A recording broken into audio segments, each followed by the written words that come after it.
नमः श्रीज्योतिराजाय विवेकानन्दसूरये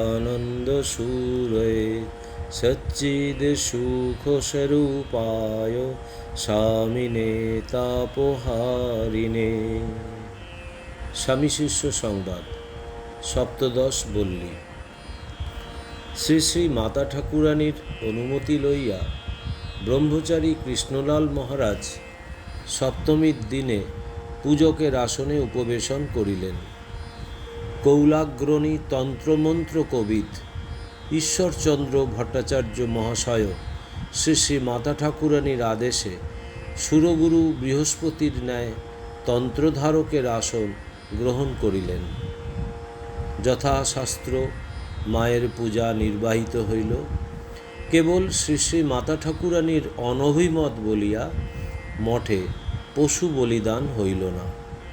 বলির অনুকল্পে চিনির নৈবেদ্য ও স্তূপীকৃত মিষ্টান্নের রাশি প্রতিমার উভয় পার্শ্বে শোভা পাইতে লাগিল।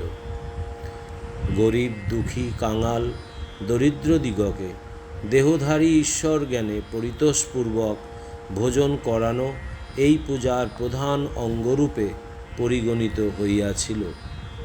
এতদ্ব্যতীত বেলুর, বালি, উত্তরপাড়ার পরিচিত অপরিচিত অনেক ব্রাহ্মণ পণ্ডিতকেও নিমন্ত্রণ করা হইয়াছিল এবং তাহারাও সকলে আনন্দে যোগদান করিয়াছিলেন। তদবধি মঠের প্রতি তাহাদের পূর্ব বিদ্বেষ বিদূরিত হইয়া ধারণা জন্মে যে মঠের সন্ন্যাসীরা যথার্থ হিন্দু সন্ন্যাসী। যে সে যাহাই হোক, মহাসমারোহে দিনত্রয়ব্যাপী মহোৎসব কল্লোলে মঠ মুখরিত হইল। নহবতের সুললিত তান তরঙ্গ গঙ্গার পরপারে প্রতিধ্বনিত হইতে লাগিল। ঢাক ঢোলের রুদ্রতালে কলনাদিনী ভাগীরথী নৃত্য করিতে লাগিল। দিয়তাম নিয়তাং ভুজ্যতাম কথা ব্যতীত মঠস্থ সন্ন্যাসীগণের মুখে ওই 3 দিন আর কোনো কথা শুনিতে পাওয়া যায় নাই। যে পূজায় সাক্ষাৎ শ্রী শ্রী মাতা ঠাকুরানী স্বয়ং উপস্থিত, যাহা স্বামীজির সংকল্পিত, দেহধারী দেবসদৃশ মহাপুরুষগণ যাহার কার্য সম্পাদক, সে পূজা যে অচ্ছিদ্র হইবে তাহাতে আর বিচিত্র কি। দিনত্রয়ব্যাপী পূজা নির্বিঘ্নে সম্পন্ন হইল। গরিব দুঃখীর ভোজন তৃপ্তিসূচক কলরবে মঠ 3 দিন পরিপূর্ণ হইল। মহাষ্টমীর পূর্বরাত্রে স্বামীজির জ্বর হইয়াছিল, সেজন্য তিনি পরদিন পূজায় যোগদান করিতে পারেন নাই। কিন্তু সন্ধিক্ষণে উঠিয়া জবা বিল্বদলে মহামায়ার শ্রীচরণে বারত্রয় পুষ্পাঞ্জলি প্রদান করিয়া স্বীয় কক্ষে প্রত্যাবর্তন করিয়াছিলেন। নবমীর দিন তিনি সুস্থ হইয়াছিলেন এবং শ্রীরামকৃষ্ণদেব নবমী রাত্রে যে সকল গান গাহিতেন তাহার 2-1টি স্বয়ং গাহিয়াও ছিলেন।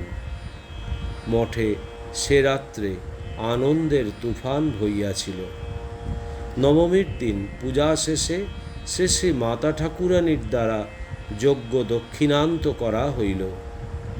যজ্ঞের ফোঁটা ধারণ এবং সংকল্পিত পূজা সমাধা করিয়া স্বামীজির মুখমণ্ডল দিব্যভাবে পরিপূর্ণ হইয়াছিল।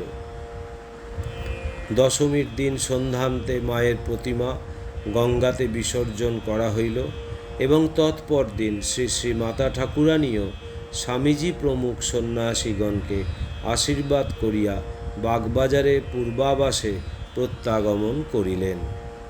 দুর্গোৎসবের পর স্বামীজি মঠে শ্রী শ্রী লক্ষ্মী ও শ্রী শ্রী শ্যামাপূজাও প্রতিমা আনাইয়া ওই বৎসর যথাশাস্ত্র নির্বাহিত করেন। ওই পূজাতেও শ্রীযুক্ত ঈশ্বরচন্দ্র ভট্টাচার্য মহাশয় তন্ত্রধারক এবং কৃষ্ণলাল মহারাজ পূজক ছিলেন। শ্যামাপূজান্তে স্বামীজির জননী মাঠে একদিন বলিয়া পাঠান যে বহু পূর্বে স্বামীজির বাল্যকালে তিনি এক সময় মানত করিয়াছিলেন যে একদিন স্বামীজিকে সঙ্গে লইয়া কালীঘাট গিয়া মহামায়ার পূজা দিবেন। উহা পূর্ণ করা নিতান্ত প্রয়োজন। জননীর নির্বাণতিশয়ে স্বামীজি অগ্রহায়ণ মাসের শেষ ভাগে শরীর অসুস্থ হইয়া পড়িলেও একদিন কালীঘাটে গিয়াছিলেন। ওই দিন কালীঘাটে পূজা দিয়া মঠে ফিরিয়া আসিবার সময় শিষ্যের সহিত তাহার সাক্ষাৎ হয় এবং কিভাবে তথায় পূজাদি দেন তাহা শিষ্যকে বলিতে বলিতে মঠে প্রত্যাবর্তন করেন। তাহাই এক্ষণে এ স্থলে লিপিবদ্ধ হইল। ছেলেবেলায় স্বামীজির একবার বড় অসুখ হয়। তখন তাহার জননী মানত করেন যে পুত্র আরোগ্য লাভ করিলে কালীঘাটে তাহাকে লইয়া যাইয়া মায়ের বিশেষ পূজা দিবেন এবং শ্রীমন্দিরে তাহাকে গড়াগড়ি দেওয়াইয়া লইয়া আসিবেন। ওই মানতের কথা এতকাল কাহারও মনে ছিল না। ইদানিং স্বামীজির শরীর অসুস্থ হওয়ায় তাহার গর্ভধারিণীর ওই কথা স্মরণ হয় এবং তাহাকে ওই কথা বলিয়া কালীঘাটে লইয়া যান। কালীঘাটে যাইয়া স্বামীজি কালীগঙ্গায় স্নান করিয়া জননীর আদেশে আর্দ্র বস্ত্রে মায়ের মন্দিরে প্রবেশ করেন এবং মন্দিরের মধ্যে শ্রী শ্রী কালীমাতার পাদপদ্মের সম্মুখে 3 বার গড়াগড়ি দেন। তৎপরে মন্দির হইতে বাহির হইয়া 7 বার মন্দির প্রদক্ষিণ করেন। পরে নাট মন্দিরের পশ্চিম পার্শ্বে অনাবৃত চত্বরে বসিয়া নিজেই হোম করেন। অমিত বলবান তেজস্বী সন্ন্যাসীর সেই যজ্ঞ সম্পাদন দর্শন করিতে মায়ের মন্দিরে সেদিন খুব ভিড় হইয়াছিল। শিষ্যের বন্ধু কালীঘাট নিবাসী শ্রীযুক্ত গিরীন্দ্রনাথ মুখোপাধ্যায়, যিনি শিষ্যের সঙ্গে বহুবার স্বামীজির নিকট যাতায়াত করিয়াছিলেন, ওই যজ্ঞ স্বয়ং দর্শন করিয়াছিলেন। জ্বলন্ত অগ্নিকুণ্ডে পুনঃ পুনঃ ঘৃতাহুতি প্রদান করিয়া সেদিন স্বামীজি দ্বিতীয় ব্রহ্মার ন্যায় প্রতীয়মান হইয়াছিলেন বলিয়া গিরীন্দ্রবাবু ওই ঘটনা আজও বর্ণনা করিয়া থাকেন। সে যাহা হোক, ঘটনাটি শিষ্যকে পূর্বোক্তভাবে শুনাইয়া স্বামীজি পরিশেষে বলিলেন, কালীঘাটে এখনও কেমন উদার ভাব দেখলুম। আমাকে বিলাত প্রত্যাগত বিবেকানন্দ বলে জেনেও মন্দিরাধ্যক্ষগণ মন্দিরে প্রবেশ করিতে কোনো বাধাই দেননি, বরং পরম সমাদরে মন্দির মধ্যে নিয়ে গিয়ে যথেচ্ছ পূজা করতে সাহায্য করেছিলেন।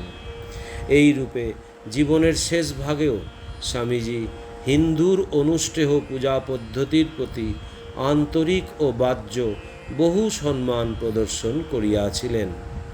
যাহারা তাহাকে কেবলমাত্র বেদান্তবাদী বা ব্রহ্মজ্ঞানী বলিয়া নির্দেশ করেন, এই পূজানুষ্ঠান প্রভৃতি তাহাদিগের বিশেষ রূপে ভাবিবার বিষয়। আমি শাস্ত্রমর্যাদা নষ্ট করিতে আসি নাই, পূর্ণ করিতে আসিয়াছি। I have come to fulfil and not to destroy. উক্তিটির সফলতা স্বামীজি ওই রূপে নিজ জীবনে বহুধা প্রতিপালন করিয়া গিয়াছেন।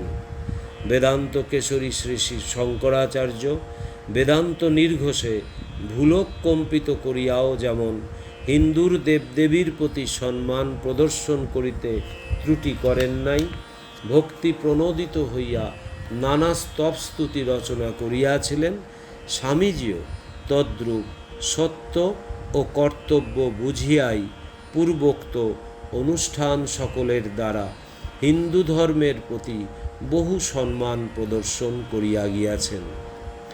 রূপে, গুণে, বিদ্যায়, বাগ্মিতায়, শাস্ত্র ব্যাখ্যায়, লোককল্যাণ কামনায়, সাধনায় ও জিতেন্দ্রিয়তায় স্বামীজির তুল্য সর্বজ্ঞ সর্বদর্শী মহাপুরুষ বর্তমান শতাব্দীতে আর কেহই জন্মগ্রহণ করেন নাই।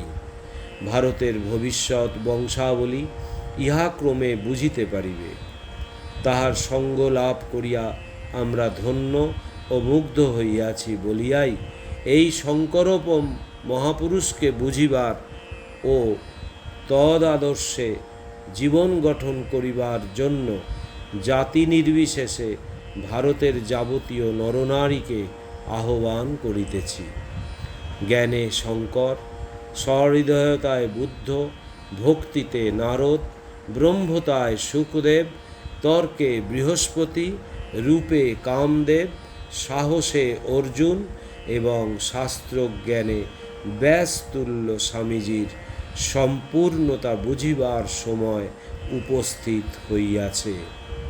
সর্বতোমুখী প্রতিভা সম্পন্ন সেই স্বামীজির জীবনী যে বর্তমান যুগে আদর্শরূপে একমাত্র অবলম্বনীয়, তাহাতে আর সন্দেহ নাই। এই মহাসমন্বয়াচার্যের সর্বমত সমঞ্জসা ব্রহ্মবিদ্যার তমনাশী কিরণজালে শশাগরা ধরা আলোকিত হইয়াছে। হে ভ্রাত, পূর্বাকাশে এই তরুণারুণ ছটা দর্শন করিয়া জাগরিত হও, নবজীবনের প্রাণস্পন্দন অনুভব করো। অষ্টাদশ বল্লী। স্থান বেলুর মঠ, বর্ষ 1902। বিষয় ঠাকুরের জন্মোৎসব ভবিষ্যতে কিভাবে হইলে ভালো হয়, শিষ্যকে আশীর্বাদ। যখন এখানে এসেছিস তখন নিশ্চয়ই জ্ঞান লাভ হবে। গুরু শিষ্যকে কতকটা সাহায্য করিতে পারেন। অবতার পুরুষেরা এক দণ্ডে জীবের সমস্ত বন্ধন ঘুচাইয়া দিতে সক্ষম। কৃপা, শরীর রক্ষার পরে ঠাকুরকে দেখা, পৌহরী বাবা ও স্বামীজি সংবাদ। আজ ঠাকুরের শ্রীরামকৃষ্ণদেবের মহোৎসব, যে উৎসব স্বামীজি বিবেকানন্দ শেষ দেখিয়া গিয়াছেন। এই উৎসবের পরের আষাঢ় মাসের 20 তারিখে রাত্রি 9টা আন্দাজ তিনি স্বরূপ সম্বরণ করিয়াছিলেন। উৎসবের কিছু পূর্ব হইতে স্বামীজির শরীর অসুস্থ, উপর হইতে নামেন না, চলিতে পারেন না, পা ফুলিয়াছে। ডাক্তারেরা বেশি কথাবার্তা বলিতে নিষেধ করিয়াছেন। শিষ্য শ্রী শ্রী ঠাকুরের উদ্দেশ্যে সংস্কৃত ভাষায় একটি স্তব রচনা করিয়া উহা ছাপাইয়া আনিয়াছে। আসিয়াই স্বামী পাদপদ্ম দর্শন করিতে উপরে গিয়াছে। স্বামীজি মেজেতে অর্ধশায়িত অবস্থায় বসিয়াছিলেন। শিষ্য আসিয়াই স্বামীজির শ্রীপাদপদ্ম হৃদয়ে ও মস্তকে স্পর্শ করিল এবং আস্তে আস্তে পায়ে হাত বুলাইয়া দিতে লাগিল। স্বামীজি শিষ্যরচিত স্তবটি পড়িতে আরম্ভ করিবার পূর্বে তাহাকে বলিলেন, খুব আস্তে আস্তে পায়ে হাত বুলিয়ে দে, পা ভারী টাটিয়েছে। শিষ্য তদনুরূপ করিতে লাগিল। স্তব পাঠান্তে স্বামীজি হৃষ্টচিত্তে বলিলেন, বেশ হয়েছে। হায়, শিষ্য সে সময় জানে না যে তার রচনার প্রশংসা স্বামীজি আর এ শরীরে করিবেন না। স্বামীজির শারীরিক অসুস্থবস্থা এতদূর বাড়িয়াছে দেখিয়া শিষ্যের মুখ ম্লান হইল এবং বুক ফাটিয়া কান্না আসিতে লাগিল। স্বামীজি শিষ্যের মনের ভাব বুঝিতে পারিয়া বলিলেন, কি ভাবছিস?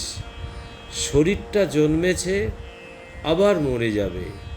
তোদের ভেতরে আমার ভাবগুলির কিছু কিছুও যদি ঢুকাতে প্রবিষ্ট করাতে পেরে থাকি, তাহলেই জানব দেহটা ধরা সার্থক হয়েছে। শিষ্য, আমরা কি আপনার দয়ার উপযুক্ত আধার? নিজ গুণে দয়া করিয়া যাহা করিয়া দিয়াছেন, তাহাতেই আপনাকে সৌভাগ্যবান মনে হয়। স্বামীজি, সর্বদা মনে রাখিস, ত্যাগই হচ্ছে মূল মন্ত্র। এ মন্ত্রে দীক্ষিত না হলে ব্রহ্মাদিরও মুক্তির উপায় নেই। শিষ্য, মহাশয়, আপনার শ্রীমুখ হইতে ওই কথা নিত্য শুনিয়া এতদিনেও উহা ধারণা হইল না, সংসারাসক্তি গেল না। ইহা কি কম পরিতাপের কথা? আশ্রিত দীন সন্তানকে আশীর্বাদ করুন, যাহাতে শীঘ্র উহা প্রাণে প্রাণে ধারণা হয়। স্বামীজি, ত্যাগ নিশ্চয় আসবে, তবে কি জানিস, কালেনাত্মনি বিন্দতি, সময় না এলে হয় না। কতকগুলি প্রাক জন্ম সংস্কার কেটে গেলেই ত্যাগ ফুটে বেরোবে। কথাগুলি শুনিয়া শিষ্য অতি কাতরভাবে স্বামীজির পাদপদ্ম ধারণ করিয়া বলিতে লাগিল, মহাশয়, এ দীন দাসকে জন্মে জন্মে পাদপদ্মে আশ্রয় দিন, ইহাই একান্ত প্রার্থনা। আপনার সঙ্গে থাকিলে ব্রহ্মজ্ঞান লাভেও আমার ইচ্ছা হয় না। পরতত্ত্বে সদালীন রামকৃষ্ণ সমজ্ঞয়া यो धर्म स्थापनरत वीरे शान्तं नमाम्यहम्। श्रीरामकृष्णार्पणमस्तु।